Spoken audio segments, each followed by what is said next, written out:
The truth about witch initiations. What I know after 20 years of practice. One of the biggest questions I hear is, do I have to be initiated to be a real witch?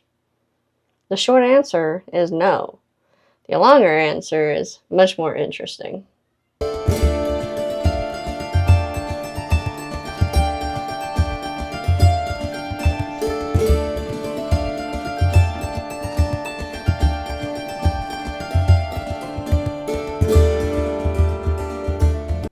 I wasn't born into a coven, and I didn't have elders waiting to initiate me. I grew up in the Bible Belt at a time when nearly everyone around me was openly Christian. My family didn't actively practice any religion, but even from a young age, I felt like there was something more. My soul recognized a deeper spirituality within the energetic web of life. Something that no single book could fully define. My willingness to listen, to share my experiences, and to walk this path in a way that guided and supported others is what led me to serve as a high priestess of the coven that I founded for 5 years. Like Rome, it was built, it flourished, and eventually it had its fall. But I don't believe the ending is forever.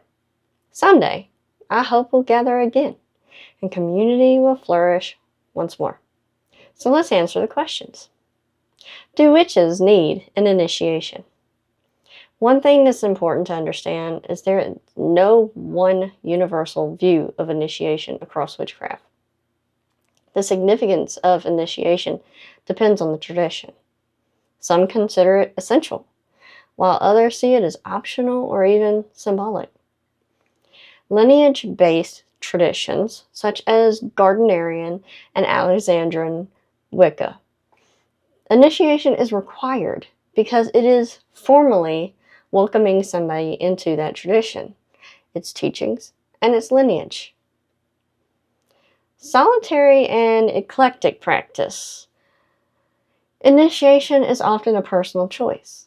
Many witches self-initiate as a symbolic commitment to their path, while others believe that their daily practice and spiritual growth are initiation enough. My own personal thoughts. Well, I would have normally said no, but not for the reasons above. I feel like it works as a way to hold yourself accountable. Do significant others need to be married when they fall in love? No.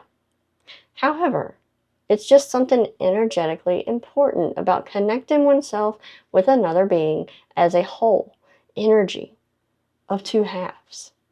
So I feel like when we connect our energy with the source, we become whole. My hope as a high priestess holding these ceremonies was that by putting intention and energy into a formal ritual, the person being initiated would leave with confidence. Confidence to practice, to take their studies seriously, and to continue growing spiritually, to feel at home within themselves.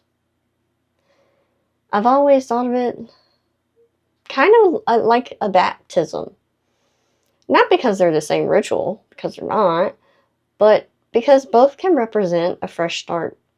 A moment where you consciously choose to step into a new chapter of your spiritual life.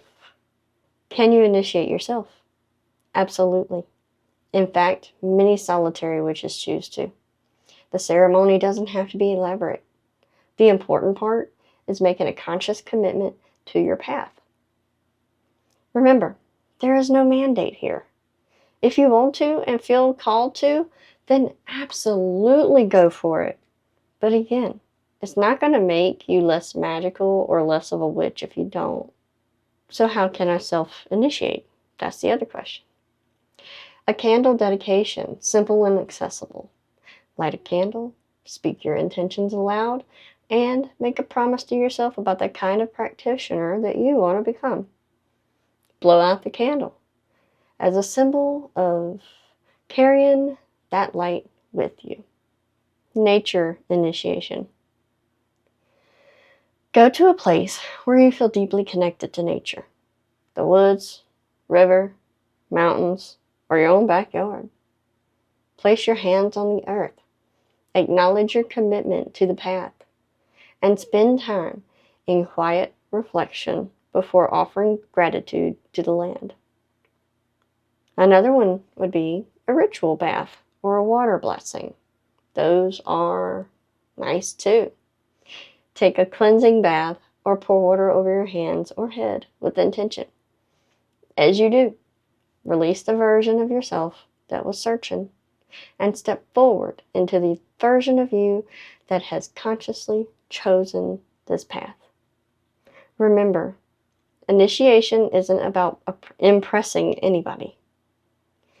Whether your ceremony lasts 5 minutes or 5 hours, what matters most is that it holds meaning for you.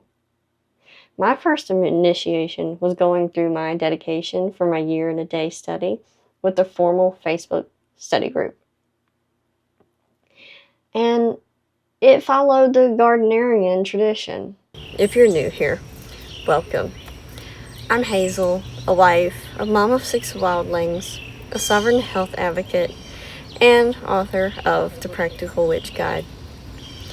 I created Herbs and Pixie Dust because this path can feel surprisingly lonely, especially when you're learning on your own.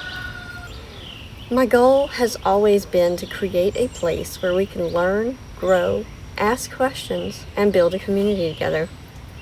If you're looking for a gentle, practical introduction to witchcraft, rooted in nature, seasonal living, and personal growth, you'll find my book linked below.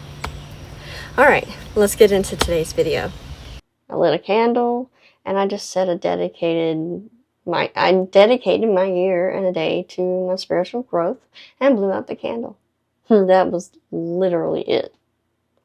The ritual itself marks the beginning, but it's the choices you make afterward that truly shape your path.